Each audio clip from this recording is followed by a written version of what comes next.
ভালো আছো তো? আজকে দেখতে পাচ্ছি বড় বড় বান, এই যে নদীর বান 800 টাকা করে বেচছো, কিন্তু 800 টাকা করে আমার কাছ থেকে নিলে হবে না, আমার কাছ থেকে কম নিতে হবে। এত দাম কেন গো আমাদের নিউ মার্কেটে মাছের? আচ্ছা একটা দাও, একটা দাও, একটা ওজন।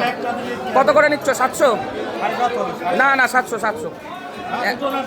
একটা একটা দাদা, একটা দাও, একটা হয়ে যাবে, হয়ে যাবে। মাছ রয়েছে, অন্য মাছ রয়েছে, দরকার নেই। ওই 400 গ্রাম, ওরে বাবা অনেক। ও হয়ে যাবে, না না না না, হয়ে যাবে, হয়ে যাবে।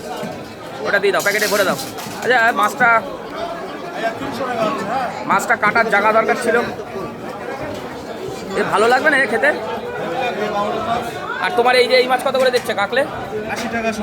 এইগুলো 80 টাকা, 800 টাকা করে না, দরকার নেই, ছাড়ো। আর এই মরা জিওল, মরা জিওল তাও 600 টাকা করে। আমারে বাবা, তোমরা পারো। আর কই কি দেশি? দেশি, আচ্ছা। আর দেখুন বড় বড় বেলে আছে, বেলের দাম কি আছে? 600। ওরকম বলবো না, 60 টাকা বলবো, ডাইরেক্ট বলবো 600।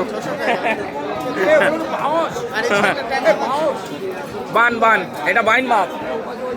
এই তো এটা বাইন, বড়টা তো এটা বাউরের খয়রা। এত বড় বড় বন্ধুরা দেখুন, এই খয়রা বলছে এগুলো বাউরের, আমি জানি না, দেখিনি কোনোদিন, বিরাট বড়। আর দেশি ট্যাংরাও আছে দাদার কাছে, যা থাকে সব দেশি মাছ, তাই তো? টোটাল দেশি। তোমার এগুলো কোন বাউরের মাছ? সব চালা বাউরের। আচ্ছা, ওই বাউর থেকেই মোটামুটি মার্কেটে সব মাছটা বেশিরভাগ আসে না? ঠিক। দেখুন আর একবার আপনাদের ঘুরিয়ে দেখেছি, এখানে আবার ছোটো ছোটো বান মাছ আছে, মানে দেশি মাছ। বনগা নিউ মার্কেটে আপনাদের দরকার হলে আপনারা অবশ্যই চলে আসবেন।